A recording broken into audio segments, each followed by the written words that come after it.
Goa Organics వారి skin care, hair care, wellness products కోసం AP, తెలంగాణలో డిస్ట్రిబ్యూటర్లు కావాలను వివరాలకు స్క్రీన్ పైన ఉన్న నెంబర్కి కాల్ చేయండి. ఏపీలో రాజకీయ హీట్ నడుస్తుంది. నేతల మధ్య ఆరోపణలు, ప్రత్యారోపణలతో రాజకీయం వేడెక్కింది. ఆరోపణల వరకు సరే కానీ గుర్తు తెలియని కొందరు వ్యక్తులు నేతలపై రాళ్లతో దాడికి దిగడం ప్రస్తుతం ఆందోళన కలిగిస్తుంది. మొన్న సీఎం జగన్ పై రాయి దాడి జరగ్గా తర్వాత జనసేన అధినేత పవన్ కళ్యాణ్ పై కూడా కొందరు అగంతకులు రాళ్లు విసిరిన సంగతి తెలిసిందే.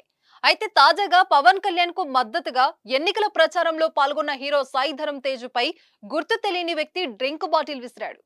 ఈ ఘటన కాకినాడలోని పిఠాపురం నియోజకవర్గం తాటిపర్తిలో చోటు చేసుకుంది.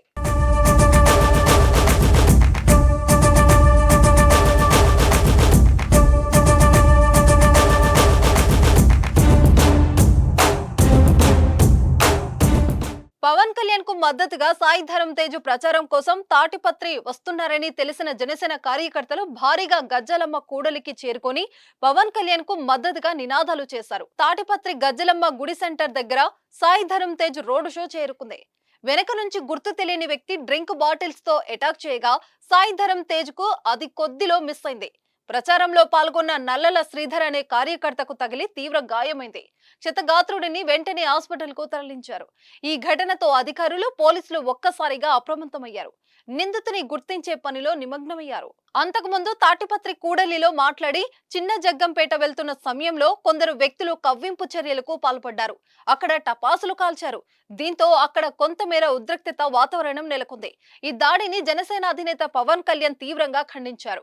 ఈ దాడి గుర్తించి తెలుసుకున్న టీడీపీ, వైసీపీ నేతలు గాయపడిన వ్యక్తిని పరామర్శించారు.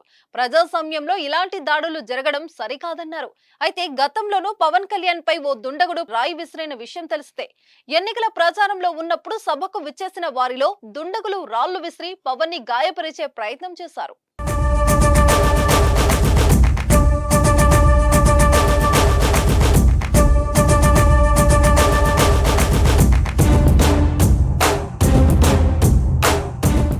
సుమన్ టీవీలో మీ పర్సనల్ అండ్ బిజినెస్ ప్రమోషన్స్ కోసం కింది నెంబర్కి కాంటాక్ట్ చేయండి.